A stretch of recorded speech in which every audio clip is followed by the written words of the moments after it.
If you touch, scrub, or constantly check your skin right after waxing, this video is for you.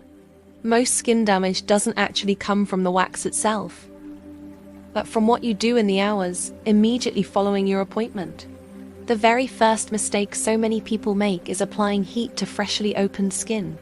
This reaction pattern, where the skin barrier is stressed, shows up every single time, regardless of the product or technique used. It almost always leads to inflammation, dark marks, and those stubborn ingrown hair scars. In a moment, I'll show you the one simple rule that lets your skin heal clean, without any scarring. But first, let's understand what's happening. When you wax, you're not just removing hair. You're also removing the top layer of dead skin cells. This leaves your hair follicles open and your skin in a very vulnerable state. Think of it like a tiny open wound. Anything you do in the first 24 hours can either help it heal beautifully or create a cascade of problems. The biggest enemy to your freshly waxed skin is heat. This includes hot showers, saunas, steam rooms, and even intense workouts that make you sweat.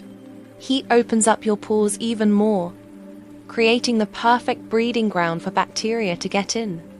And when bacteria invade those open follicles, you get what's called folliculitis, those red, angry, pimple-like bumps that can be so frustrating. This inflammation is your body's response to the bacterial invasion.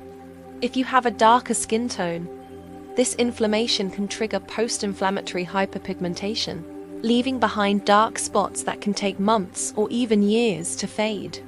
So, the number one rule for the first 24 hours is keep it cool. No hot water, no steam, no sweat. Opt for a cool or lukewarm shower instead. The second mistake is friction. Tight clothing is a major culprit here. Jeans, leggings, or any fabric that rubs against your freshly waxed skin will cause irritation. This constant rubbing can clog the open follicles with dead skin cells and sweat, which is a direct path to ingrown hairs. An ingrown hair happens when the hair curls back or grows sideways into the skin, instead of up and out. The body sees this hair as a foreign object and launches an inflammatory response, creating a painful red bump. If you pick at it, which is a huge no-no, you risk infection and permanent scarring. So for that first day, embrace loose, breathable clothing. Think cotton dresses, loose pants, or soft shorts. Let your skin breathe. The third common mistake is using the wrong products. After waxing, your skin is sensitive and needs to be treated gently. Applying heavily fragranced lotions, perfumes, or deodorants to the waxed area can cause a world of irritation. The chemicals and alcohol in these products can sting and lead to contact dermatitis, a red, itchy rash. You also want to avoid harsh exfoliants, both chemical and physical. No scrubs, no acids like glycolic or salicylic for at least 48 to 72 hours. Your skin is already exfoliated from the wax. Adding more exfoliation on top of that will only strip your skin barrier further, leaving it raw and unprotected. So, what should you do instead? The golden rule is to focus on calming and soothing the skin. After your wax, your esthetician will likely apply a soothing oil or lotion.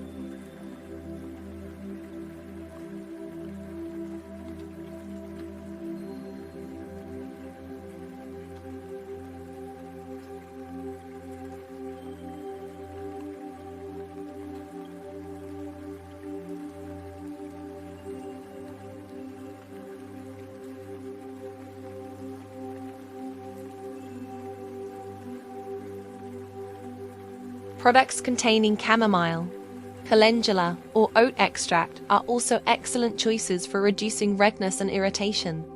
Make sure whatever you use is fragrance-free and non-comedogenic, meaning it won't clog your pores. A simple, light, unscented moisturizer is often all you need to keep the skin hydrated without causing problems. The goal is to create a clean, calm environment where your skin can focus all its energy on healing itself properly. Now, let's talk about preventing ingrown hairs in the long term. because prevention is always better than treatment. The key is regular, gentle exfoliation, but you have to wait until the initial healing period is over. About 2 to 3 days after your wax, you can start to gently exfoliate the area 2 to 3 times a week. This is crucial because it removes the buildup of dead skin cells that can trap the new hair as it starts to grow back.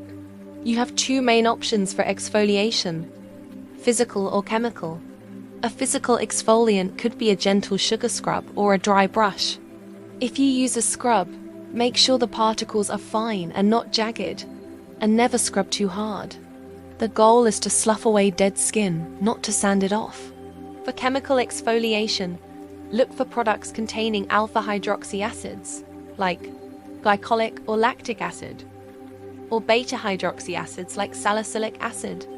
These work by dissolving the glue that holds dead skin cells together. They can be very effective, but start with a low concentration to see how your skin tolerates it, especially in sensitive areas. Using an exfoliating serum or pad a few times a week can make a huge difference in keeping the follicles clear and allowing the hair to grow out freely. And don't forget to moisturize. Hydrated, pliable skin is less likely to trap hairs. When your skin is dry and tight, it creates a tougher barrier for the hair to push through. So, after you exfoliate, always follow up with a good, non-comedogenic moisturizer. This simple 2-step routine of exfoliate and moisturize between your waxing appointments will be your best defense against those dreaded ingrowns. Let's recap the 24-hour healing rule and the long-term plan. For the first 24 hours, remember the 3 no's. No heat, no friction, no harsh products. Keep the area cool, wear loose clothing, and only use simple, soothing, fragrance-free products. This is the critical window where you decide if your skin heals cleanly, or if you set yourself up for bumps, marks, and scars. After that initial period, you can shift into prevention mode. Start gently exfoliating 2 to 3 days after your wax and continue doing so a few times a week. Always follow exfoliation with a good moisturizer to keep the skin soft and hydrated. This simple but powerful routine respects your skin's natural healing process. It's not about buying 100 different expensive products. It's about understanding what your skin needs and when it needs it. By avoiding these common mistakes and adopting a gentle, consistent care routine, you can ensure that every wax leaves you with nothing but smooth, clear, and beautiful skin. It really is that straightforward. Give your skin the 24 hours it needs to recover, and it will thank you for it. Thank you so much for watching. If you found this helpful, please give this video a thumbs up and subscribe for more skincare tips. Let me know in the comments if you have any questions or what other topics you'd like me to cover. See you in the next one.